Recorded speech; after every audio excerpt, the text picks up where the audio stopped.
சேலத்தில் காதலியுடன் தங்கிய போது மாடியிலிருந்து தவறி விழுந்த கென்ய இளைஞர் மருத்துவமனையில் சிகிச்சை பலனின்றி உயிரிழந்தார். கென்யாவின் புசியா மேற்கு மாவட்டத்தைச் சேர்ந்த கெகோங்கோ டேனியல் என்பவர் சேலம் கண்ணங்குறிச்சி அண்ணா நகரில் வாடகை வீட்டில் தங்கி தனியார் பொறியியல் கல்லூரியில் படித்து வந்தார். பின்னர் படிப்பை பாதியில் நிறுத்தியுள்ளார். இவருடன் உகாண்டாவைச் சேர்ந்த நபுகீரா ஹெலன் என்பவரும் தங்கியிருந்தார். கடந்த 27ஆம் தேதி மது அருந்திவிட்டு மாடி சுவரில் அமர்ந்திருந்த டேனியல் திடீரென கீழே விழுந்தார். இதையடுத்து மருத்துவமனையில் அனுமதிக்கப்பட்ட அவர் சிகிச்சை பலனின்றி உயிரிழந்தார்.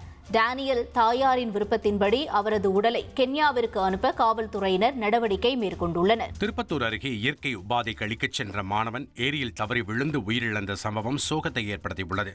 விஷமங்கலம் பகுதியைச் சேர்ந்த பாலாஜி நீட் தேர்வு எழுதி தேர்வு முடிவுக்காக காத்திருந்தார். இந்த நிலையில் இயற்கை உபாதை கழிக்க வீட்டின் அருகே உள்ள விஷமங்கலம் ஏரிக்கு சென்றதாக கூறப்படுகிறது. அப்போது திடீரென கால் இடறி ஏரிக்குள் விழுந்த மாணவன் சேற்றில் சிக்கி பரிதாபமாக உயிரிழந்தார். தகவல் அறிந்து சென்ற திருப்பத்தூர் கிராமிய போலீசார் மாணவனின் உடலை கைப்பற்றி வழக்கு பதிவு செய்து விசாரணை நடத்தி செய்திகளை உடனுக்குடன் தெரிந்து கொள்ள உடனே சப்ஸ்கிரைப் பண்ணுங்க.